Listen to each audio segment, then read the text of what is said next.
Ma'am, आप मुझे ये बताइए कि अभी जो है आने वाले दिनों में आसाम के अंदर चुनाव है।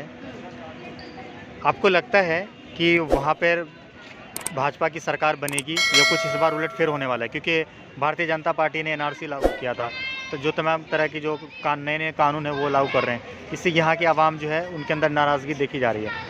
तो आपको लगता है कि भारतीय जनता पार्टी को असम के अंदर इस बार सरकार बना पाएगी या नहीं बना पाएगी? देखिए, देखा जाए तो जो एनआरसी लागू करा वो सिर्फ ये नहीं है कि एक किसी धर्म विशेष को नुकसान पहुंचा, वो काफ़ी लोगों को नुकसान पहुंचा है। ठीक है, तो इसमें से ये लगता है कि भारतीय जनता पार्टी को नुकसान तो होगा। अच्छा, नुकसान होगा इस बार। नुकसान होगा। आपको लगता है कि आसाम के अंदर असदुद्दीन ओवैसी की पार्टी एंट्री लेती है क्योंकि वहाँ पे मुसलमानों की तादाद ज़्यादा है और दलित भी हैं, तो असदुद्दीन ओवैसी को काफ़ी अच्छा फ़ायदा मिलेगा? देखिए, चुनाव लड़ना तो संवैधानिक अधिकार है, लड़ सकते हैं। फ़ायदा और नुकसान तो वक्त ही बताएंगे। अच्छा। इसमें मैं कुछ नहीं बता सकती हूँ कि हाँ उनको पूरा सपोर्ट मिलेगा या वहाँ से पूरे तरीके से पॉजिटिव रिजल्ट ही आएगा, लेकिन चुनाव लड़ सकते हैं उसमें। अगर आसाम के अंदर जातिवाद चुनाव हुआ, जाति के आधार पे वोटिंग हुई, तो क्या इसका फ़ायदा असदुद्दीन ओवैसी को जाएगा?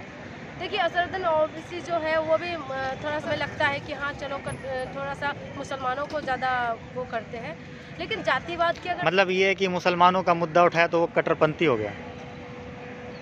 देखिए, मुसलमानों का मुद्दा उठाया ना, वो पार्टी जिस हिसाब से बनी हुई थी, जहाँ जब से वो लोग बने हुए हैं, ठीक है, 80 साल पुरानी ये पार्टी है।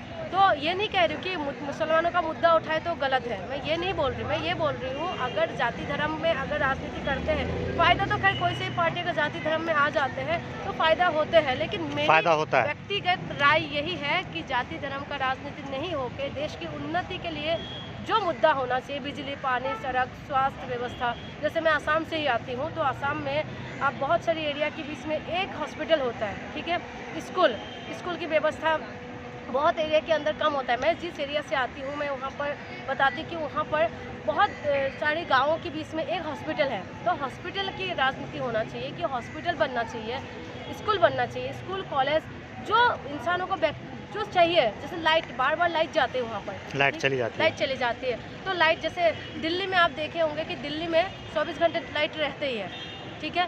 तो लाइट में जिस चीज़ों की वजह से जनता की भलाई है उसमें राजनीति होना जरूरी है। बिजली, पानी, मतलब विकास की राजनीति होनी चाहिए, ये धर्म की राजनीति नहीं होनी चाहिए। बिल्कुल नहीं होना चाहिए। बंगाल के अंदर जो है आने वाले दिनों में चुनाव है, वहाँ पे जो है तमाम तरह की पार्टी जो है वो मजबूती से चुनाव लड़ती है, अलग अलग पार्टी। भाजपा का इससे पहले सीट नहीं थी वहाँ पे। ममता बनर्जी कहती है कि हमको भाजपा को रोकना है, तो बंगाल के अंदर भाजपा 18 सीटों पर चुनाव क्यों जीत गए? क्यों नहीं रोक पाई ममता बनर्जी? क्या इसमें विफल है भाजपा को रोकने में? देखिए, जब जाति धर्म, अभी आपने देखा होगा हैदराबाद में जो निगम का चुनाव हुआ था, तो वहाँ पर 4 से कहाँ तक पहुँच गए वो लोग, ठीक है ना। जब जाति धर्म का होता है तो लोगों को इमोशनल हो जाते हैं, क्योंकि कोई भी हो अपने धर्म को सब प्यार करते हैं, क्योंकि धर्म ऐसी चीज़ है इंसानों के दिल से जुड़े हुए हैं, ठीक है।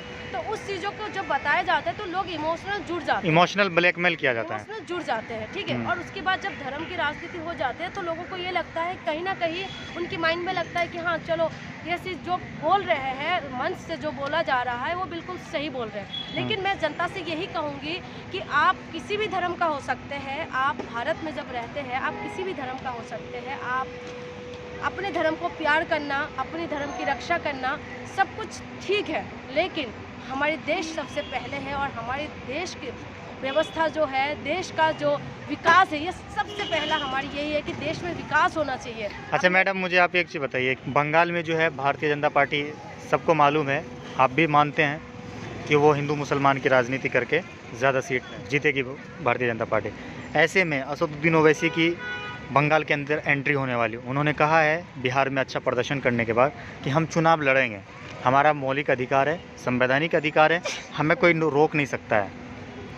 तो असदुद्दीन ओवैसी वहाँ पे चुनाव, वहाँ पार्टी लड़ती है वहाँ पे, तो क्या आपको लगता है कि इसका कुछ प्रभाव दिखेगा? देखिए, मैं पहले ही बोल चुकी हूँ कि चाहे वो कोई सी भी पार्टी हो, वो चुनाव लड़ सकते हैं और उनका संवैधानिक अधिकार है, वो लड़ सकते हैं, कहीं पर भी जाके लड़ सकते हैं।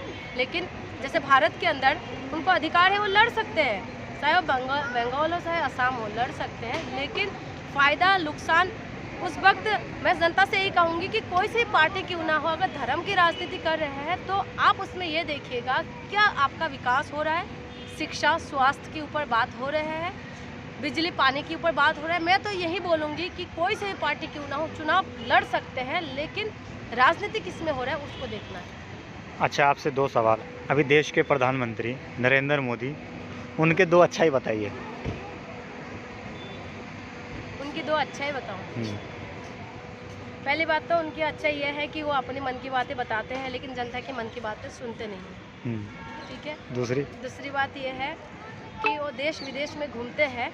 ठीक है, देश विदेश में घूमते ज़रूर है, लेकिन जो हमारे देश के अंदर जनता परेशान है, उस जनता की राज्य में जाके उस जनताओं के बीच जाके पहले पता तो करें कि हमारे देश की परेशानी क्या है। देश विदेश के साथ तो आपका रिलेशन अच्छा बना रहे हैं, जैसे मीडिया में हम देख रहे हैं कि देश विदेश में घूम रहे हैं, लेकिन हमारे देश के अंदर अलग अलग राज्य के अंदर जो लोग परेशान हो रहे हैं या खुद केंद्र हमारी जो प्रधानमंत्री है वो कोई छोटे मोटे तो नहीं है, हमारे देश का प्रधान सेवक है। तो उनका मेन काम ये होता है कि जनता के हित में काम करना, ठीक करना।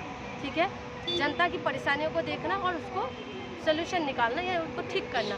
लेकिन मोदी जी है कि फुर्सत ही नहीं है उनको घूमने में। कांग्रेस तो बिल्कुल ही खत्म की तादाद उसमें है, समझ लीजिए कि बिल्कुल ही खत्म ही है, खत्म हो चुकी है। क्योंकि कांग्रेस का कहीं पर भी कांग्रेस अपना पैर नहीं जमा पा रहे, कहीं पर भी चुनाव होता है आपने देखा ही होगा। लेकिन अगर आसाम की बात करें तो आसाम में जितना हद तक पता चल रहा है कि बीजेपी का ही लोग बीजेपी को पसंद करते हैं। पहली बात तो देखिए, धर्म की राजनीति करेंगे तो लोग तो ज़्यादातर उसी में। ऐसा तो नहीं है कि आप बीजेपी को सपोर्ट करते हैं? मैं आप ये कह रहे हैं कि काम किया है, क्या आप भाजपा को सपोर्ट करते हैं? काम किया है। देखिए, बहुत सारे लोगों का ये भी कहना है कि काम हो रहा है वहाँ पर, और जबकि मैं खुद असम से आती हूँ तो बहुत सारे लोगों का ये भी कहना है कि असम में मैं जब जाती हूँ तो वहाँ पर कुछ देखा है कि कुछ काम हो रहा है, लेकिन ये नहीं कि बिल्कुल ही बहुत जो वादा किया सब कुछ हो गया है, ऐसा कुछ भी नहीं है। लेकिन वो लोगों का पसंद है, जो कि लोग ने ये पसंद कर रहे हैं। आपने देखा भी होगा कि धर्म की राजनीति जब भी होने लगे हैं तो धर्म की राजनीति में तो ये लोग अपना रोटियां सेक ही रहे हैं। तो नेक्स्ट टाइम भी वही होने वाले, अगर चुनाव में ये लोग धर्म की राजनीति करेंगे तो जितना उम्मीद है कि वही होगा। अच्छा मैम, ये बताइए, आसाम के अंदर अभी जो है भारतीय जनता पार्टी ने अभी NRC लागू किया है, तो इससे जो है कि हिंदू मुसलमान सभी प्रभावित हुए हैं, तो क्या इसका नुकसान होगा भारतीय जनता पार्टी को या फ़ायदा होगा? देखा जाए तो ऐसे तो लग रहा था कि शायद नुकसान होगा, बट अगर हुआ है तो उनका फ़ायदा तो होगा ही। बिना फ़ायदे से थोड़ी ना कुछ करेंगे। अच्छा, मतलब वो पार्टी अपने हिसाब से कर रही है कि हमें फ़ायदा होगा, फ़ायदा तो आवाम पहुंचाएगी या नुकसान आवाम पहुंचाएगी ना?